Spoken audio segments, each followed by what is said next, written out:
तो हेलो दोस्तों, इस वीडियो में हम लोग नव लोक प्रशासन, न्यू पब्लिक एडमिनिस्ट्रेशन के बारे में पढ़ेंगे, जिसे एनपीएम, एनपीए भी कहा जाता है, एनपीए भी कहा जाता है। नॉन परफॉर्मिंग एसेट नहीं है ये, एनपीए है ये, न्यू पब्लिक एडमिनिस्ट्रेशन। तो 1960 के दशक के अंतिम वर्षों में अमेरिकी विद्वानों की एक नई पीढ़ी ने अमेरिकी लोक प्रशासन के क्षेत्र में एक नए आंदोलन का सूत्रपात किया, जिसे नवीन लोक प्रशासन के नाम से जाना जाता है। 1960 के दशक में उत्पन्न अमेरिकी बुद्धिजीवियों के विद्रोह और सामाजिक आर्थिक उथल-पुथल में इस आंदोलन की पैदाइश दिखाई देती है। 1960 व 1970 के दशक में यह आंदोलन अपनी चरम पर पहुंचा। आज यह अपना चमक खो चुका है, फिर भी लोक प्रशासन के क्षेत्र में इसका प्रभाव काबिले गौर है। तो जो न्यू पब्लिक एडमिनिस्ट्रेशन है, ये 1960 या 70 के दशक में सीन में आता है। अभी इसके पहले हम लोगों ने न्यू पब्लिक मैनेजमेंट पढ़ा है, ये 1990 के बाद के दशक का है। तो हालांकि क्रोनोलॉजिकली पहले हमको ये पढ़ना चाहिए था, लेकिन ठीक है, हम लोग इसको न्यू पब्लिक मैनेजमेंट को पहले ही पढ़ चुके हैं। तो याद रखिएगा कि 1990 के बाद की घटना है, जब एलपीजी रिफॉर्म्स हुए थे भारत में, या एक प्रकार से ग्लोबलाइजेशन टेक ऑफ कर रहा था, उस समय की घटना है न्यू पब्लिक मैनेजमेंट। लेकिन न्यू पब्लिक एडमिनिस्ट्रेशन 1960 से 70 के दशक की घटना है। इसका जन्म कहाँ हुआ है? यूएसए में ही हुआ है। तो 1960 के दशक में, यानी 1960-70 के उत्तरार्ध में, ड्वाइट वाल्डो के नेतृत्व में मिनोब्रुक सम्मेलन हुआ। 1968 ने नव लोक प्रशासन को जन्म दिया। ड्वाइट वाल्डो को माना जाता है, तो नव लोक प्रशासन का जनक किसे माना जाता है? ड्वाइट वाल्डो को माना जाता है। अन्य विद्वान हैं तो फ्रैंक मेरनी है, जॉर्ज फ्रेडरिक्सन है, चार्ल्स लिंडब्लॉम है और विंस्टन ऑस्ट्रॉम है। उद्भव का कारण क्या है? तो पहला है अमेरिकी समाज।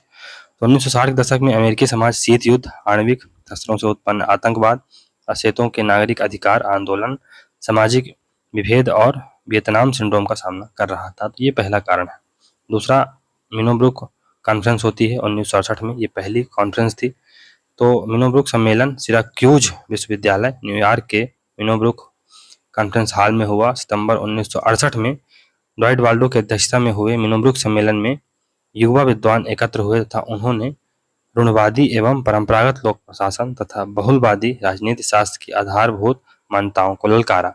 इसी मिनोब्रुक सम्मेलन ने नव लोक प्रशासन को जन्म दिया, जो सामाजिक न्याय एवं सामाजिक समस्याओं के प्रति ज्यादा संवेदनशील था, मूल्य मुक्त एवं मूल्य निरपेक्षता का विरोधी था। इस सम्मेलन के लिए दो कारक मुख्य रूप से उत्तरदायी माने जाते हैं। पहला, 1960 के दशक में अमेरिकी समाज, राजनीति और प्रशासन में चल रही उथल-पुथल। दूसरा, ड्वाइट वाल्डो का 1968 में पब्लिक एडमिनिस्ट्रेशन रिव्यू नामक जर्नल में छपा public administration in time of turbulence. यही लेख 1971 में पुस्तक के रूप में छपा था। इस लेख में वाल्डो ने लोक प्रशासन के सम्मुख आए पहचान के संकट, आइडेंटिटी क्राइसिस की चर्चा की थी। नव लोक प्रशासन के जन्म समृद्धि से में निम्नलिखित घटनाएं महत्वपूर्ण हैं। पहला, अमेरिकी समाज में व्याप्त असंतोष एवं तनाव। दूसरा, लोक सेवाओं संबंधी उच्च शिक्षा पर हनी प्रतिवेदन। नवंबर 1968 में हनी प्रतिवेदन आता है, जॉन सी हनी के नेतृत्व में। लोक प्रशासन के सिद्धांत व व्यवहार संबंधी फिलाडेल्फिया सम्मेलन, ये दिसंबर 1967 में होता है। अध्यक्ष इसके जेम्स सी चार्ल्स वर्थ थे। मिनोब्रुक सम्मेलन होता है पहला, ये सितंबर 1968 में होता है। इसके अध्यक्ष ड्वाइट वाल्डो थे। बेसिकली यह युवा विद्वानों का सम्मेलन था। इसका मिजाज उग्र क्रांतिकारी था, यह व्यवहारवाद विरोधी था। यंग टर्क्स का सम्मेलन था। बेसिकली यंग टर्क्स कौन होते हैं? जो बेसिकली रेडिकल होते हैं और चेंज ओरिएंटेड होते हैं, ऐसे लोग को युवा टर्क कहा जाता है, या युवा यंग टर्क्स कहा जाता है। इस सम्मेलन ने 4 लक्ष्यों पर जोर दिया जो न्यू पब्लिक एडमिनिस्ट्रेशन के लक्ष्य बने। कौन कौन से? प्रासंगिकता, एक तो रिलेवेंसी होनी चाहिए। दूसरा, आप वैल्यूज पर फोकस करिए, ऐसा नहीं है केवल फैक्ट पर बातें करिए। तीसरा, सामाजिक समानता, सोशल इक्वालिटी की बात करिए। और साथ ही साथ आप परिवर्तन, चेंज ओरिएंटेड रहिए। फिर फ्रैंक मेरेनी द्वारा संपादित पुस्तक towards new public administration, Minnowbrook perspective 1971, यह नवीन लोक प्रशासन का प्रथम पाठ्य पुस्तक मानी जाती है। ड्वाइट वाल्डो द्वारा संपादित पुस्तक public administration colon in a time of turbulence 1971, उथल-पुथल के काल में लोक प्रशासन। तो नवीन लोक प्रशासन के नारे व लक्ष्य क्या क्या है उनको देख लेते हैं।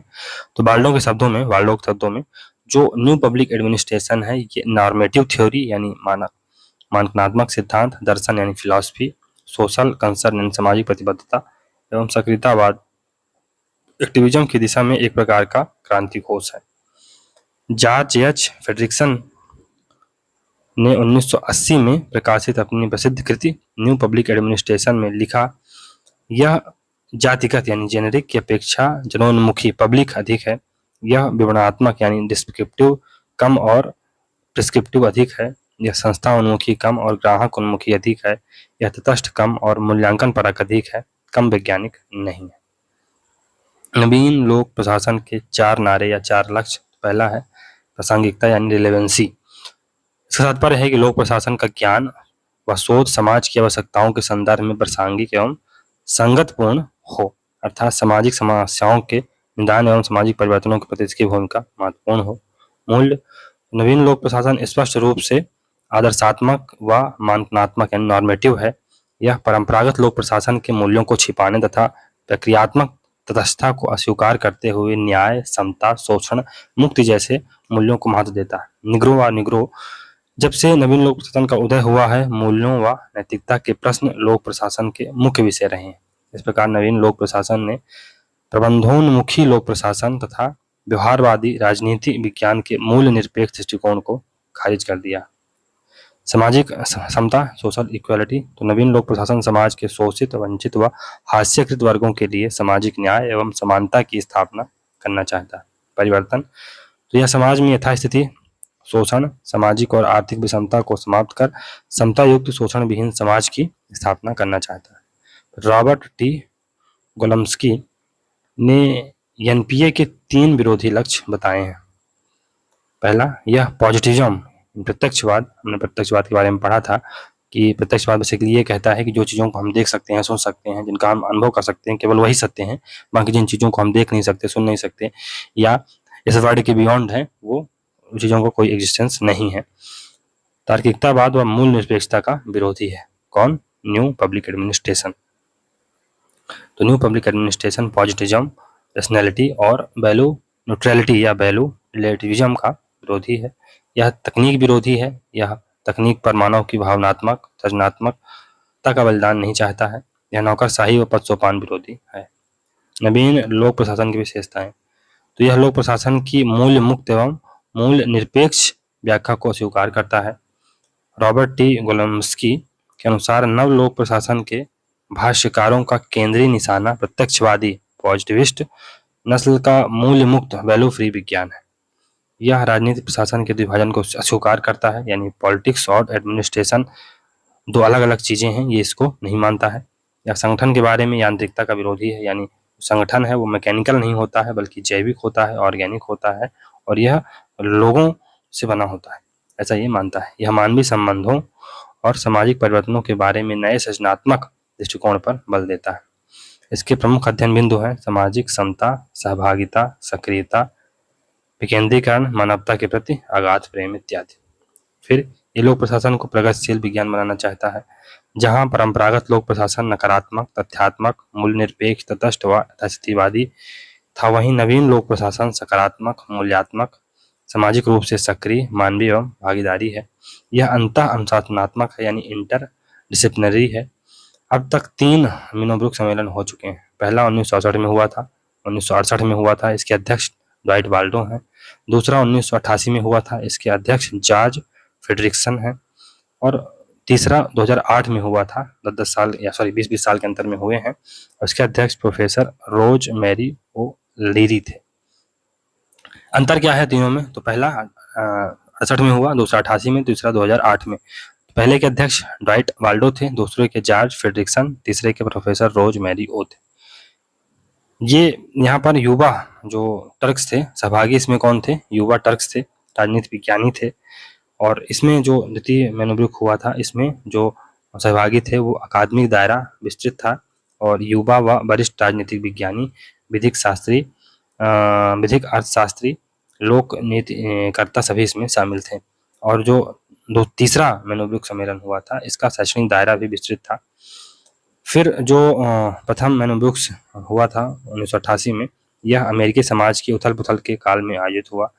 इसमें प्रासंगिकता, मूल्यों, समता व परिवर्तन पर बल दिया गया। यह व्यवहारवाद विरोधी व उग्र क्रांतिकारी एवं अति आशावादी था। जबकि जो दूसरा मेनोब्रुक सम्मेलन 1988 में हुआ था, यह विश्वव्यापी आर्थिक सुधारों के काल में आयोजित हुआ था। इसमें संवैधानिक व विधिक परिप्रेक्ष्य में नेतृत्व, प्रौद्योगिकी, नीति निर्माण तथा आर्थिक मुद्दों पर ध्यान दिया गया था। इसमें नियंत्रित आशावादिता थी, कंट्रोल्ड ऑप्टिमिज्म था। यह सूचना क्रांति व मोबाइल क्रांति के दौर में आयोजित हुआ। तीसरा जो मनोविक सम्मेलन था, इसमें बहुसंगठनात्मक साझा प्रयासों व नेटवर्किंग पर बल दिया गया था। इसकी थीम थी लोक प्रशासन, लोक प्रबंध तथा लोक सेवा का समकालीन विश्व में भविष्य। फिर फ्रेडरिक्सन क्या बोलते हैं कि मैनोब्रुक प्रथम जहां कलह प्रिय, विवादास्पद, क्रांतिकारी था, वहीं मैनोब्रुक द्वितीय अधिक सौम्य व व्यवहारिक था। तीनों सम्मेलनों की चिंतन का विषय था लोक प्रशासन का एक विषय के रूप में अध्ययन क्षेत्र। आलोचनात्मक मूल्यांकन के रूप में रॉबर्ट टी गोलम्बस्की का कथन है कि नवीन लोक प्रशासन के संदर्भ में सही है। तो ये जो आलोचनात्मक मूल्यांकन के रूप में जो रॉबर्ट टी कोलंबस्की का कथन है वो नवीन लोक प्रशासन के संदर्भ में सही है। क्या उनका एक प्रकार से कथन था? कथन उनका ये था कि शब्दों में क्रांति या उग्र सुधारवाद, मगर कुशलताओं और तकनीक में यह यथास्थितिवादी था। तो शब्दों में तो ये क्रांतिकारी था या उग्र सुधारवाद का समर्थन करता था, लेकिन अगर कुशलताओं और तकनीक में देखा जाए तो यह यथास्थितिवादी स्टेटोक्विज्म को सपोर्ट करता था, एक प्रकार से कंजर्वेटिव इन नेचर था। चलिए दोस्तों, हमारा यहाँ से ये न्यू पब्लिक एडमिनिस्ट्रेशन का चैप्टर समाप्त होता है। तो मिलते हैं अगले वीडियो में, तब तक के लिए गुड बाय। और अगर आपको वीडियो सीरीज अच्छी लग रही है दोस्तों तो वीडियो को लाइक करें, चैनल को सब्सक्राइब करें, ज़्यादा से ज़्यादा शेयर करने का प्रयास करें।